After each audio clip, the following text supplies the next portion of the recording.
Hi guys, today we're going to be looking at colour and we're going to be using the colour wheel to help us. A colour wheel organises the colours into a circle and it shows us the relationships between primary, secondary and tertiary colours. My colour wheel's empty and today you're going to help me fill it in. First we're going to start with the primary colours. Do you think you know what the primary colours are? That's right, we've got yellow, red and blue. And we're going to be using these colours to help us make our secondary colours. So first I'm going to start with red and I'm going to be popping it in this triangle here. And make sure when you're painting, you're really spreading the paint out. We don't want lots of blobby paint. We want to make sure we're doing it really carefully. So I'm holding my paintbrush like a pencil and I'm really carefully colouring in. Making sure I stay inside the line, spreading that paint right out. So picking it up on my brush and pushing it further away. All that paint I had on my brush has spread and nearly covered the whole triangle.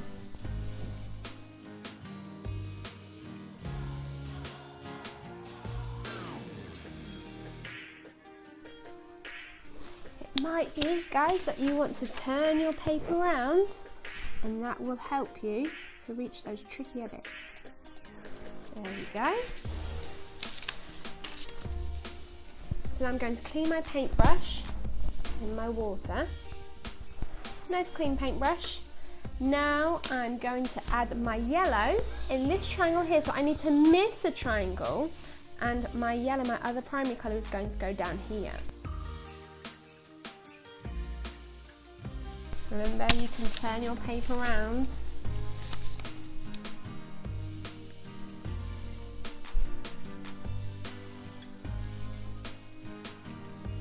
There we go. And the last primary colour, blue. So I'm going to add it in this triangle here. So we're going to miss a triangle and then we can go in that section.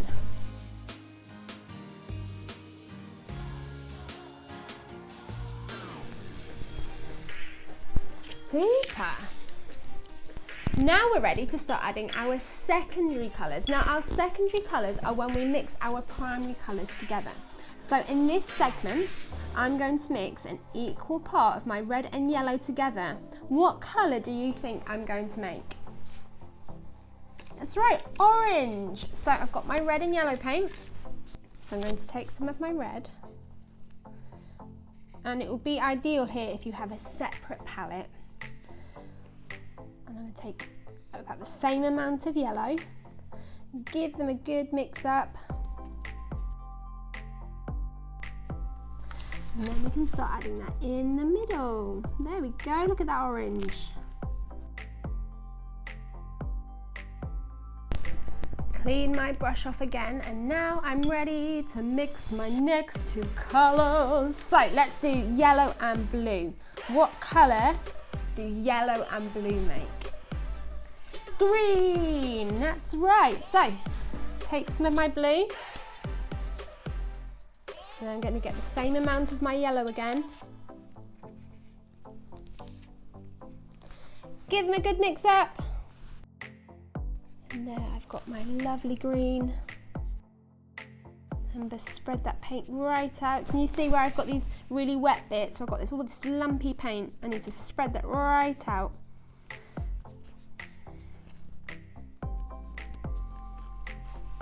It might be that you need to take some paint off your brush by wiping on the side of the palette, and then we can push it further across our page. Pick up the paint and put it somewhere else. Super duper. Wash my brush again for the last section, which is red and blue. What colour do red and blue make? Purple. So get my blue and I'm going to get the same amount of red. Ooh. Give them a good mix up. Lovely purple colour. Oh, carefully. There we go, there is our colour wheel. So we've got our primary colours and we've got our secondary colours, the colours that we have made from our primary colours.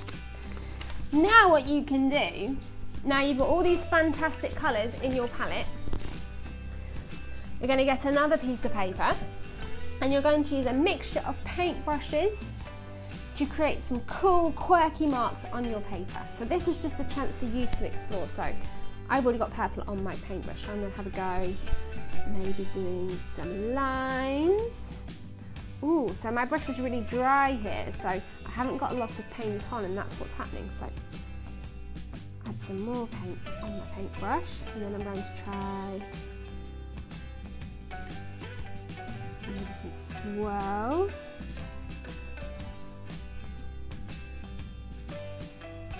Nice. I'm going to try some dabbing. What can I try next? Maybe some smaller dots.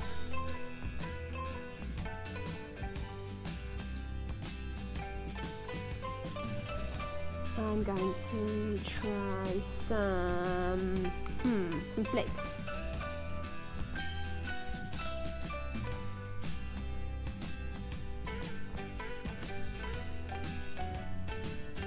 Now I might change my colour up.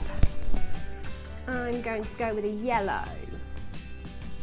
Now I'm choosing yellow because on my colour wheel, yellow is opposite to my purple. So this is going to create a really nice contrast, a really nice difference. So I might add some more yellow lines down by my purple lines. I could go inside my swirls with my yellow.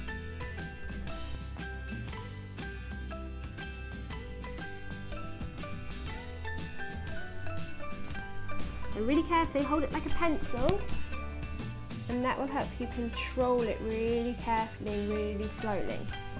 So you might want to try using some thicker paint brushes, so I might dab that into the red and have a go at maybe dabbing that around.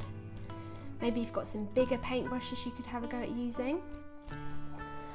It might be that you've got some sponges, you might want to have a go at dipping in the paint and sponging around, or maybe something else that's going to make a really nice print. So I've got a little Jar Jar Binks here, and I'm going to use his feet to help me. So I'm going to dip them in the red, not too much paint, and then I'm going to have a go at walking him around my page. Can you see that lovely print? I'm going to do some over here now. So I'm creating a really cool print using my Lego man. So you might have something else that you could use, maybe an old Lego brick or something else that would make a really nice pattern when you print it on. Enjoy guys, and I look forward to seeing your crazy piece of artwork.